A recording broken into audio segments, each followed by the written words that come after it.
Hello, everyone. This is Jonathan Little. Today we are here with episode 116 of Weekly Poker Hand, and we get pocket aces. Last time we had a flush. This time we have pocket aces. A while back, someone asked me, why do you only show the hands that you win? And I don't think that's true. I actually show a lot of the hands that I do not win. If you like Weekly Poker Hand, actually, I suggest you check out my YouTube channel.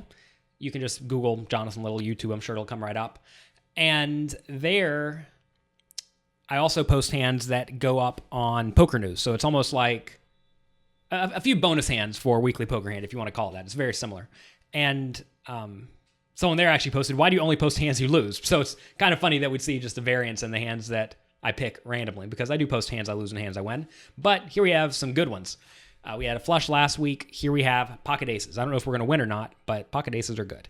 All right, so a loose aggressive kid who I do not know, but my read on him was that he loves to check raise and hates to fold.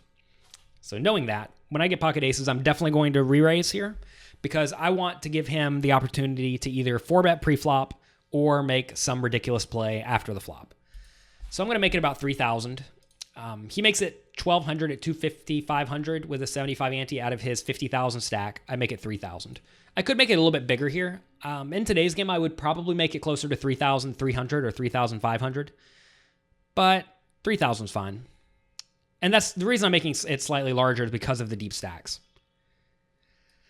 All right, so the flop comes 10 of hearts, 6 of hearts, 5 of clubs. I do have the ace of hearts.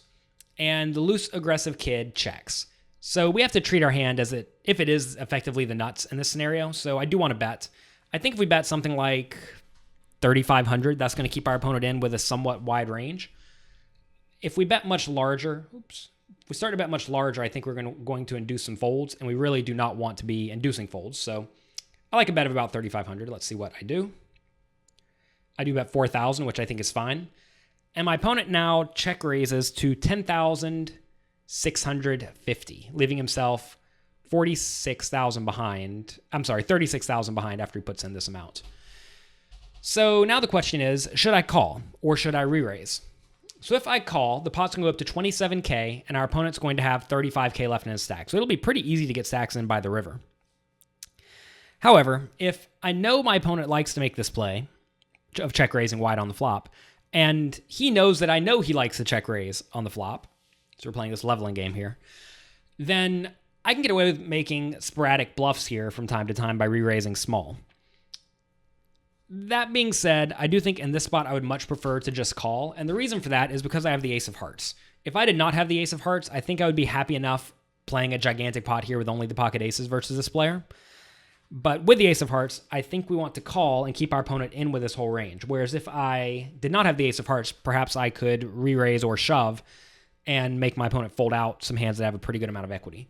So in this spot, I think I should call. But I did not do that. I elected to effectively min re-raise him back.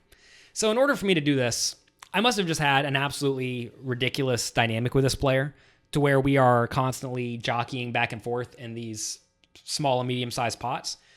This is definitely not what I would normally do, but against someone who may randomly spaz off their stack, which I imagine this player probably was for me to do this, I like the play a lot because that gives them plenty of room to go all in with something like 9-7 of hearts or king-queen of hearts or ace-10, something like that. So I do re-raise small, which is certainly defendable given reads that I do not know if exist or not. And my opponent calls. So when he calls, I imagine he's going to have a pretty wide range of marginal draws. You have to realize whenever you min re-raise the flop, you're giving your opponent something like 8-1 pot odds to call. So really, he should not fold very much at all. Like if he's sitting here with 10-9 offsuit, he should probably call.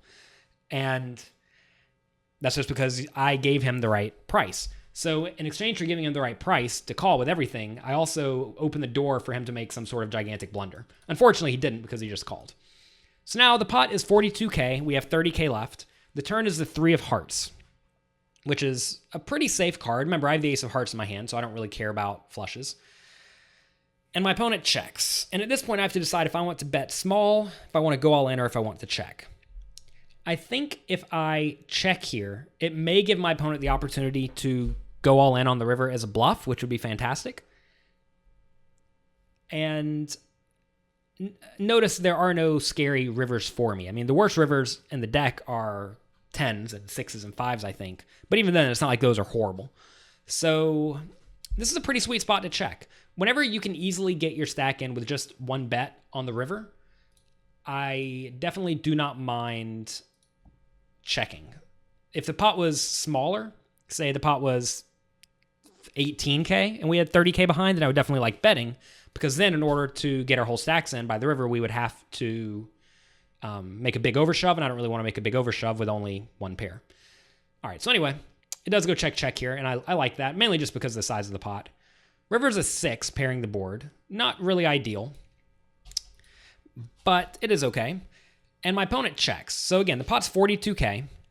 And again, I decided to bet 6,500. So a very small bet, 1/8 of the pot. Or 1/7 of the pot.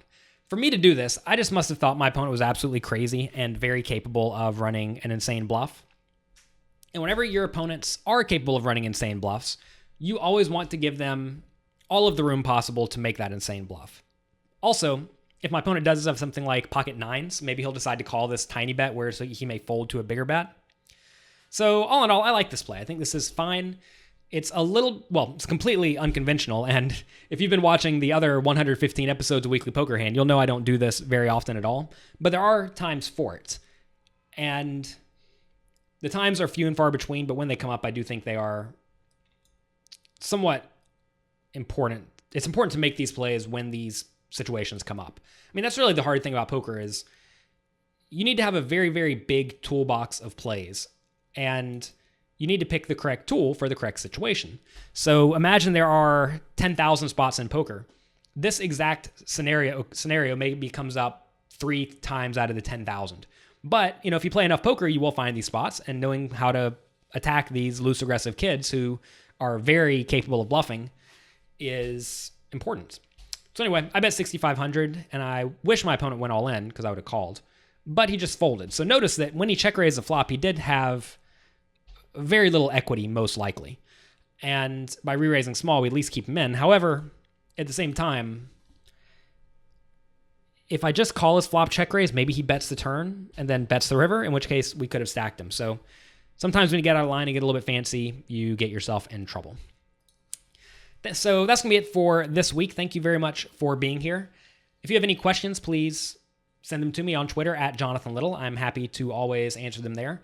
And also, check out my newest book. It's called Bluffs. It came out about a month ago at this point, and it has been one of the best sellers in the Amazon poker section. People are loving it, and it's getting good reviews. It explains 18 situations where I think that most poker players could get a little bit out of line and steal pots that do not belong to them. And it really does just discuss how to play a fundamentally strong strategy. It's not like you should just start bluffing with 7-2 offsuit for fun. It's more so trying to figure out when you are at the bottom of your range in a spot where your opponent has a range that you can conceivably bluff them off of.